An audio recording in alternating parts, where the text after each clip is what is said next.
Some people believe a crown chooses greatness, but sometimes greatness is hiding behind the hands that need bread before sunrise.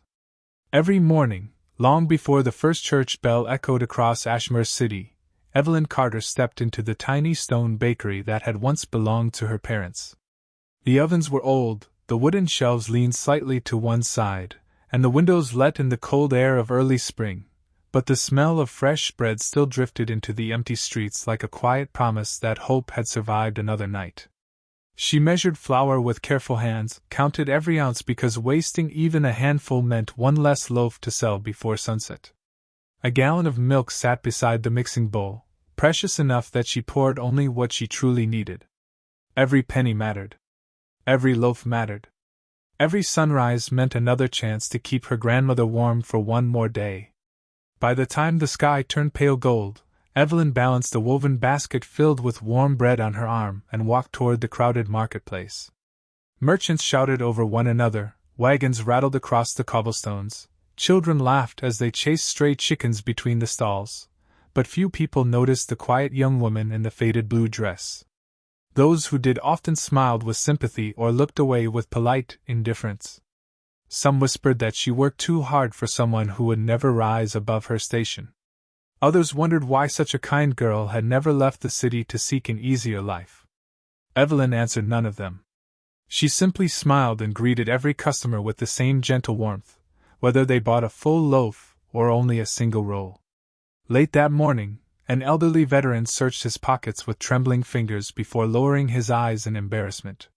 He was 1 coin short. Evelyn glanced toward the line of waiting customers, then quietly slipped an extra roll into his paper bag. "Come back when you can," she said softly. The old man looked at her as though she had handed him far more than bread before thanking her with tears shining in tired eyes. She continued serving customers until only one round loaf remained in the basket. It was meant to be her own supper. She had already decided that if no one bought it, she and her grandmother would share it with hot water seasoned by herbs from their tiny garden. Just then, a little girl appeared near the fountain across the square, hugging her younger brother close as they stared at the bread with unmistakable hunger. Their clothes were patched, their shoes worn thin from too many miles. Evelyn hesitated only for a heartbeat before crossing the street. She knelt beside them, placed the last loaf into the girl's hands, and smiled. "Families should eat together," she whispered. The little girl's eyes widened in disbelief. "But how much do we owe you?"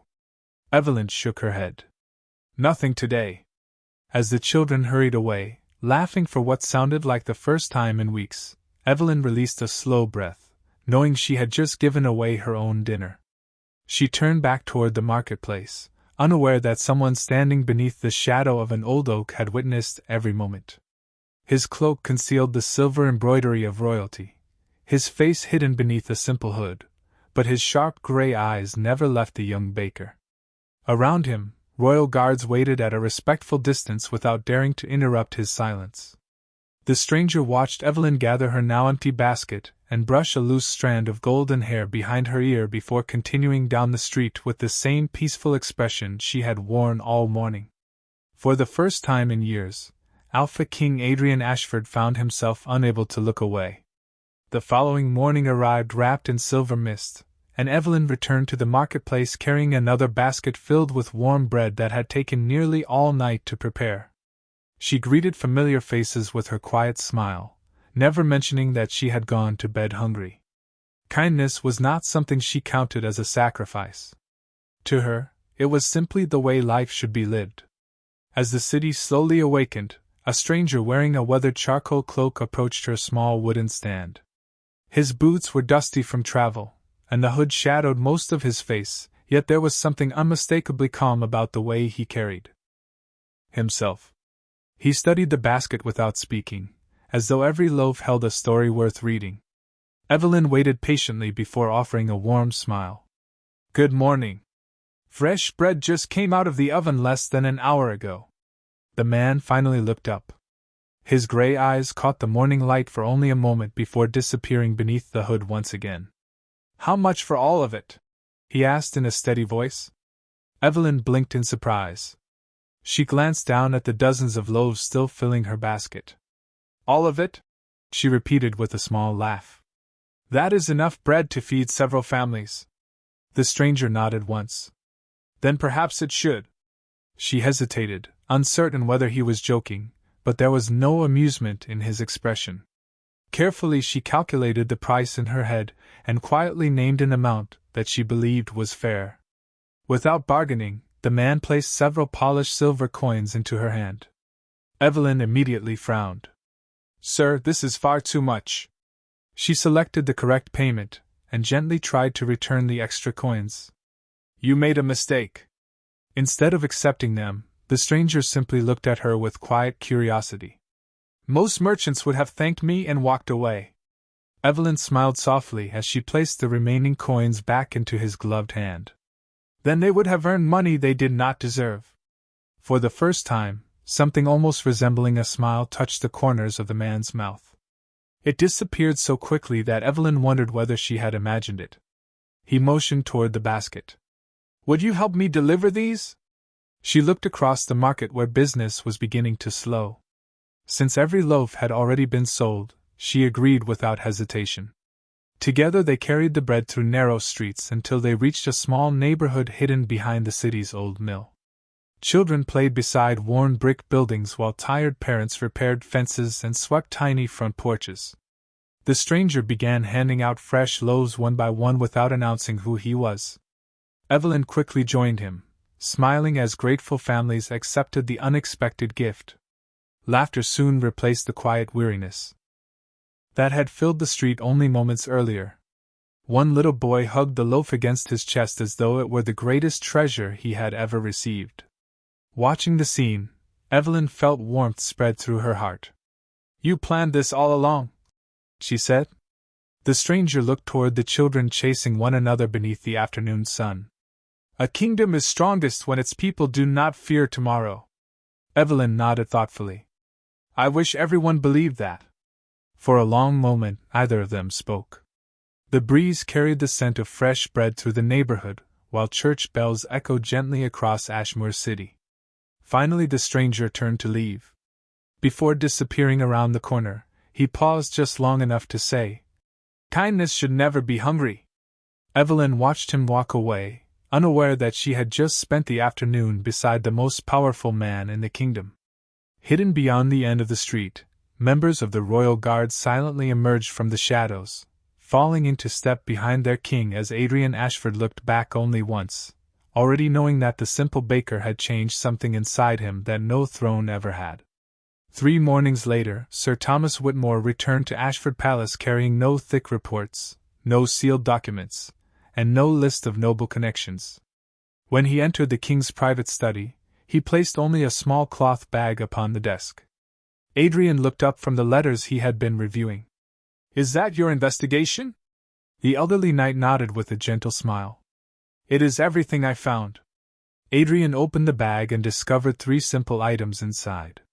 A worn wooden bread token, a tiny knitted scarf for a child, and a folded receipt showing several loaves marked as paid despite no money ever being collected. He raised a questioning glance. Sir Thomas spoke quietly. The bread token belonged to an old widow who could not afford breakfast during the winter. Miss Carter accepted this carved piece of wood instead of payment because she knew the woman wished to keep her dignity. The scarf was knitted by a little girl after Evelyn repaired her family's oven without asking for anything in return. The receipt belongs to a father who lost his work. She wrote the word paid herself so he would never feel ashamed in front of his children. Adrian listened without interrupting. Did you find any hidden fortune? He asked. Sir Thomas shook his head. Only unpaid bills. Any noble relatives? None. Any secret ambition to gain influence? The old knight smiled. If she has one, it is to replace the leaking roof above her grandmother's bedroom before autumn arrives. Silence settled between them. Adrian closed the cloth bag with unusual care, as though the ordinary objects inside were priceless treasures. Before another word could be spoken, a palace attendant hurried into the room and bowed deeply. Your Majesty, the royal spring reception begins in 2 days. Every noble family has already confirmed their attendance. Adrian slowly rose from his chair and walked toward the tall windows overlooking the capital. Thousands of rooftops stretched beneath the clear afternoon sky. Somewhere among them stood one modest bakery that seemed far more important to him than the grandest estates surrounding the palace. Without turning around, he said calmly, "Prepare one more invitation." The attendant hesitated. "To which house, Your Majesty?" Adrian answered with complete certainty. "To Miss Evelyn Carter of Ashmoor Bakery." The room became perfectly still. Even Sir Thomas looked toward the young king with quiet surprise. The attendant swallowed nervously. "Your Majesty, the spring reception has always been reserved for members of the royal court and distinguished noble families." Adrian finally turned to face him. His expression remained calm, yet there was unmistakable conviction in his eyes. "Then perhaps it is time for tradition to meet someone worthy of it." News traveled through the palace faster than the afternoon wind. Before sunset, whispers drifted through marble corridors, elegant gardens, and lavish drawing rooms. A baker. An ordinary village baker had received an invitation carrying the royal seal. Some laughed. Others dismissed it as an administrative mistake that would surely be corrected before the celebration. By the following morning, one beautifully embossed envelope rested upon the weathered wooden counter inside Evelyn's bakery. She stared at the crimson wax seal in disbelief, convinced it had been delivered to the wrong address. Her hands trembled as she carefully unfolded the parchment. The words were formal, respectful, and unmistakably addressed to her alone. She read the invitation twice before looking toward her grandmother, whose gentle smile carried more wisdom than surprise. "Go," the elderly woman whispered. "Sometimes life opens a door that fear cannot explain." Evelyn looked down at her faded blue dress hanging beside the kitchen door and quietly laughed to herself. It was the only dress she owned that did not carry flower across the sleeves. She had no jewels, no elegant shoes, and no idea why the palace would ever ask for someone like her. Yet, as the golden light of evening slipped through the bakery windows, she folded the invitation with trembling care, never imagining that accepting it would change not only her own future, but the future of an entire kingdom. The royal spring reception transformed Ashford Palace into a place that seemed lifted from a dream. Crystal chandeliers scattered warm light across polished marble floors while a string quartet filled the grand ballroom with graceful melodies that echoed beneath towering ceilings. Noble families arrived one after another in elegant carriages, their embroidered gowns and tailored coats reflecting generations of privilege. Conversations drifted through the hall with polished smiles and carefully chosen words, yet beneath every compliment rested quiet competition. Then the enormous entrance doors opened once more, and every voice seemed to fade. Evelyn Carter stepped inside wearing the same simple blue dress she had carefully mended the night before. The fabric was modest, her shoes showed signs of years of careful use, and the only decoration she wore was a tiny silver pendant that had belonged to her mother. She paused just inside the doorway, overwhelmed by the beauty surrounding her, wondering whether she truly belonged in such a magnificent place. Almost immediately, whispers began moving through the ballroom like a cold breeze. "Who invited her?" one lady murmured behind an elegant fan. "She cannot possibly be from a noble house," another replied with a polite smile that never reached her eyes. "Perhaps one of the kitchen staff entered through the wrong door." Gentle laughter followed, quiet enough to sound refined but sharp enough to reach Evelyn's ears. She lowered her eyes for only a moment before reminding herself of her grandmother's words. Kindness was never measured by expensive clothing. She straightened her shoulders and continued walking with calm dignity. Palace attendants offered sparkling cider and delicate pastries to every guest. Evelyn accepted only a glass of water, grateful simply to have something to hold as hundreds of unfamiliar eyes continued studying her. Across the ballroom, Duke Harrison Blackwell watched the scene with visible disapproval. "Your Majesty has always respected tradition," he quietly told Lady Beatrice Hawthorne. "This invitation makes no sense." Lady Beatrice observed Evelyn from a distance. Instead of appearing frightened or desperate to impress anyone, the young baker smiled warmly at an elderly servant who struggled to carry a heavy tray. Without hesitation, Evelyn stepped forward and relieved the burden from the woman's tired hands. "Please allow me," she said gently. Together they delivered refreshments to nearby guests before the servant whispered heartfelt thanks. Several nobles noticed the exchange, though few seemed impressed. To them, serving others only confirmed that the mysterious guest belonged among the staff rather than the court.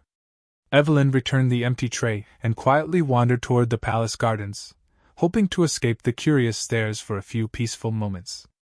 Moonlight shimmered across the marble fountain as cool evening air carried the fragrance of blooming roses through the courtyard. She released a slow breath, finally feeling able to think again. "I knew I would feel out of place," she whispered to herself with a small, nervous smile. "But at least I came." Behind her, footsteps echoed softly along the stone path. She turned and found the same gray-eyed stranger who had once purchased every loaf of bread from her. Basket. Tonight he wore an impeccably tailored black formal coat with silver embroidery along the collar, though he still carried himself with the same quiet calm she remembered. Evelyn smiled with genuine relief. "It is you," she said. "I was beginning to think I would not recognize a single friendly face tonight." Adrian returned her smile, grateful that she still saw him first as the thoughtful stranger rather than the ruler of the kingdom. "And yet," he replied softly, "I believe you have already made this palace warmer simply by walking into it." Neither of them noticed that from the grand ballroom windows, several members of the royal council had witnessed their conversation, and the uneasy whispers spreading among the nobles were beginning to grow into something far more dangerous than simple curiosity.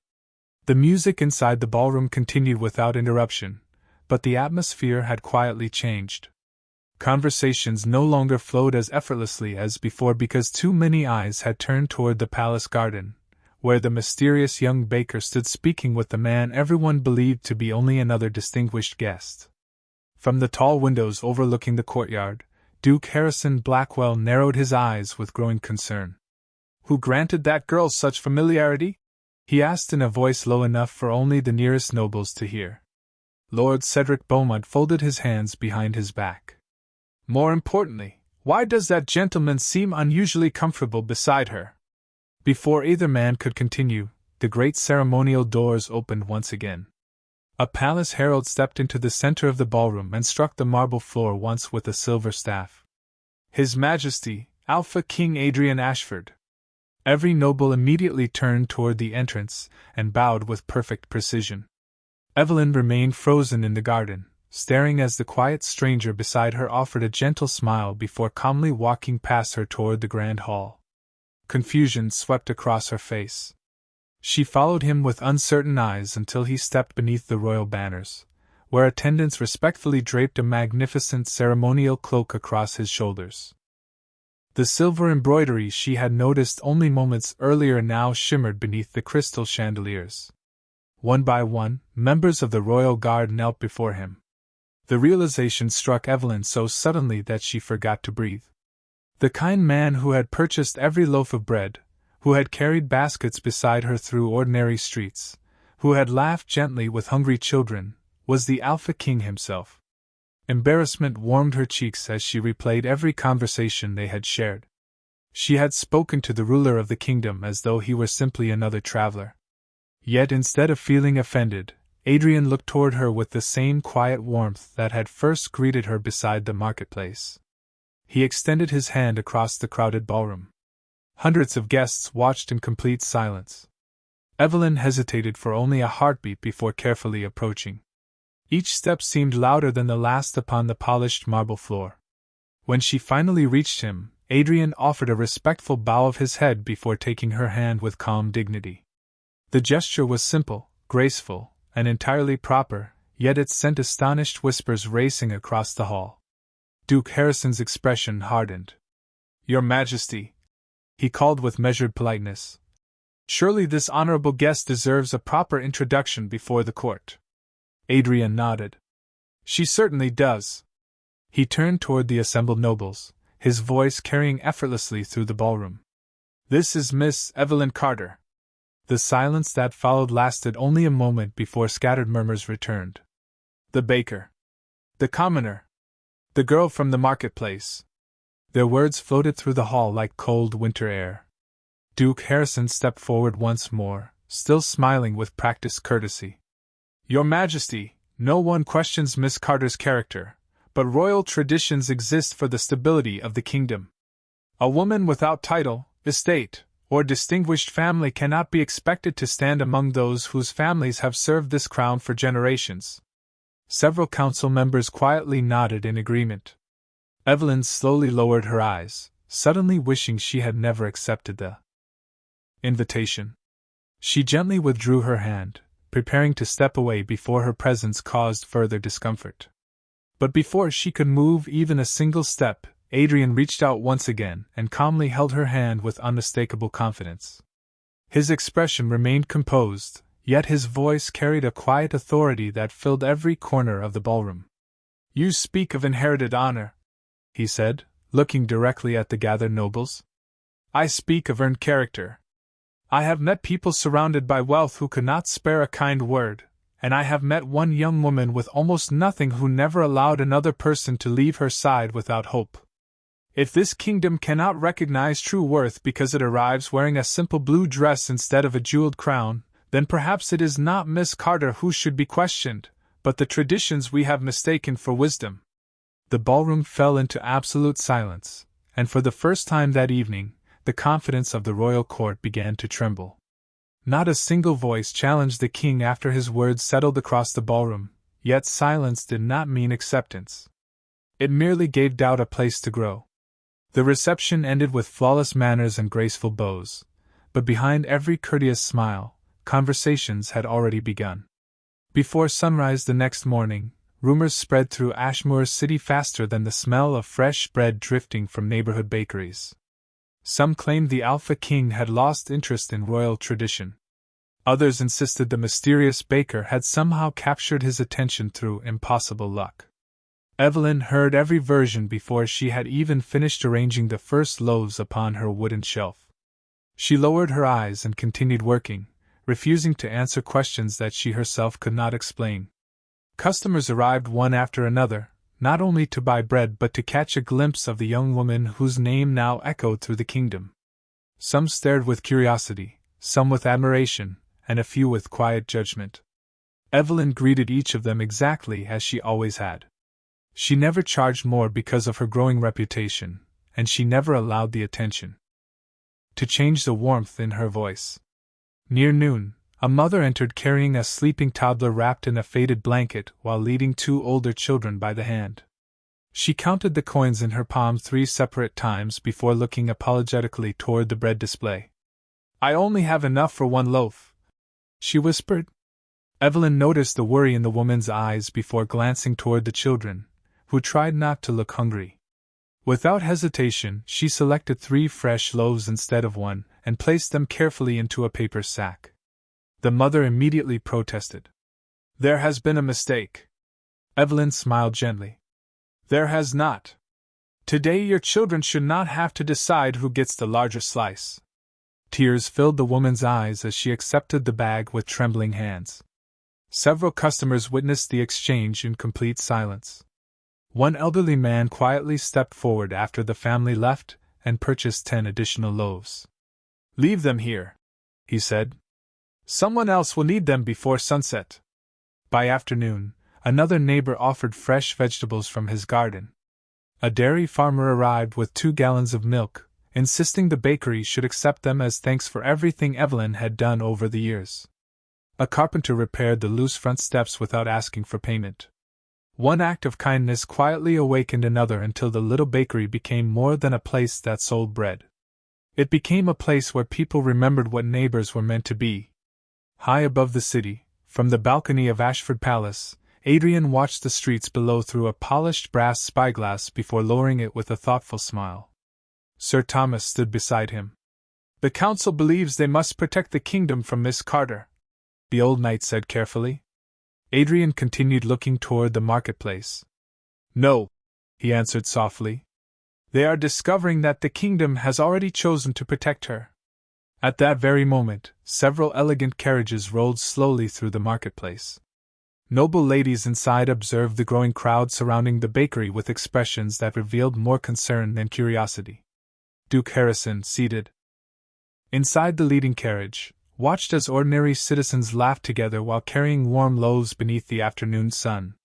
He had expected public embarrassment to send the young baker into hiding. Instead, every day seemed to strengthen the respect people felt for her. His smile slowly disappeared. "If the people begin measuring worth by character instead of lineage," he murmured to Lord Cedric beside him, "everything our families have relied upon for generations will begin to change." Unaware of the quiet storm gathering around her, Evelyn finished serving her final customer and locked the bakery door just as the evening bells echoed across Ashmoor City, never realizing that the kindness she believed was ordinary had become the strongest argument the entire kingdom had ever witnessed. The summons arrived at sunrise, carried by 2 royal messengers whose silver cloaks shimmered beneath the first light of day. Every merchant in the marketplace paused as the parchment bearing the royal seal was placed gently into Evelyn Carter's hands. She unfolded it slowly, her heartbeat quickening with every line she read. The Royal Council had called a special assembly, and her presence was requested before the throne. Around her, whispers immediately returned. Some believed the council intended to end the growing rumors once and for all. Others quietly hoped the young baker would be humiliated so tradition could remain untouched. Evelyn folded the letter with careful hands and looked toward the little bakery that had been her entire world for so many years.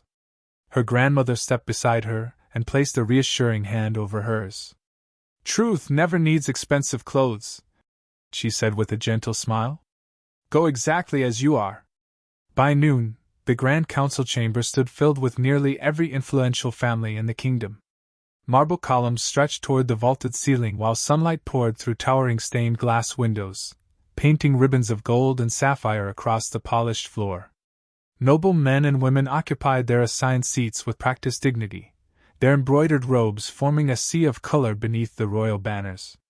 At the far end of the chamber, Alpha King Adrian Ashford sat upon the throne with calm composure, though those who knew him well recognized the quiet determination behind his expression.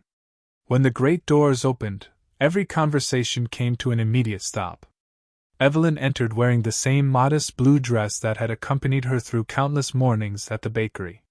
She carried herself with respectful humility, neither pretending to belong among the nobles nor shrinking from their watchful eyes. She simply walked forward with quiet dignity until she reached the center of the chamber. Duke Harrison Blackwell rose first. "Your Majesty," he began with measured courtesy, "our concern has never been personal. Miss Carter appears to be an honorable young woman.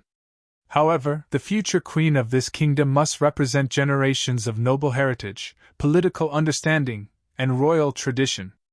Affection alone cannot guide the crown." Several members of the council voiced their agreement. Another noble stood and added, "If birth no longer matters, then every foundation upon which this kingdom was built becomes uncertain." The chamber grew still as every eye turned toward Adrian. Instead of answering immediately, he descended the steps from the throne and walked calmly across the marble floor until he stood beside Evelyn. He looked first at the assembled council and then toward the citizens invited to witness the proceedings from the upper gallery. Among them stood the elderly widow whose bread token Evelyn had once accepted, the veteran she had quietly fed, the young mother whose children had received 3 loaves instead of 1, the carpenter who repaired her bakery steps, and dozens of Orden.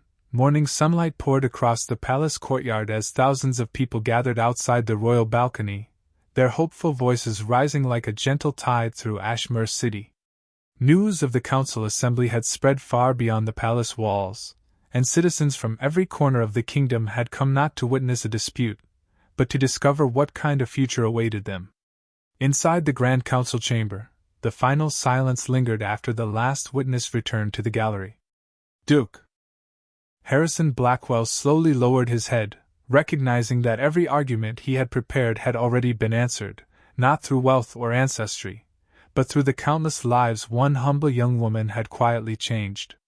Lady Beatrice Hawthorne rose gracefully from her seat and looked toward Evelyn with thoughtful eyes. "Miss Carter," she said gently, "I believe that noble birth created noble character, Today I have learned that I had mistaken inheritance for virtue. One after another, members of the royal council stood in respectful acknowledgement. No dramatic speeches followed, only quiet acceptance that the measure of true leadership could no longer be limited to family names carved into ancient records.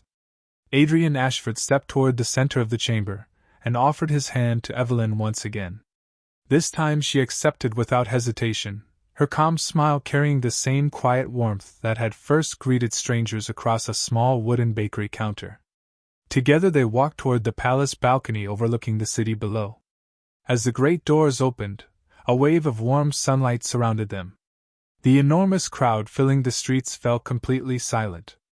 Adrian looked across the faces before him, seeing merchants, craftsmen, teachers, farmers, soldiers, children, and elders standing side by side without regard for status. Then he spoke with steady conviction. Every kingdom leaves behind a story for future generations. Some are remembered for the castles they built, others for the victories they celebrated. I hope ours will be remembered for something greater. I hope it will be remembered as the kingdom that finally understood that compassion is not the reward of greatness. Compassion is where greatness begins. He turned toward Evelyn with unmistakable pride. Miss Evelyn Carter has never asked for recognition. She has never sought influence, power, or privilege. She simply chose kindness every single day when no one expected anything from her. That is the example I wish this kingdom to follow. Before thousands of witnesses, Adrian gently placed a beautifully crafted silver circlet upon Evelyn's head. It was elegant without excess, reflecting the morning light with quiet grace rather than dazzling brilliance. The crowd remained silent for only a heartbeat before applause spread through the city like rolling thunder, growing stronger with every passing second until cheers echoed across rooftops and through every street leading toward the palace. Evelyn looked out over the people, her eyes glistening with emotion. She did not see strangers. She saw the widow who had once kneaded bread, the children who had laughed beside the fountain, the veteran who had hidden his empty pockets, and countless ordinary families whose kindness had always been waiting for someone to believe in it. Months later, visitors often noticed that although Ashford Palace had gained a beloved queen, one small bakery remained open every Saturday morning. Wearing a simple blue apron over an elegant dress, Evelyn could still be found placing warm loaves into waiting hands, smiling at neighbors by name, and reminding every child who entered that no act of kindness was ever too small to matter. People eventually stopped calling her the baker who became a queen. Instead, they simply called her the queen who never forgot how to serve. And whenever young children asked why the Alpha King had chosen someone with no title and no fortune, their parents smiled and answered with the lesson that had quietly transformed an entire kingdom. Crowns may be inherited, wealth may be earned, and castles may rise with time, but a heart that chooses kindness every day will always become the strongest foundation upon which any kingdom can stand.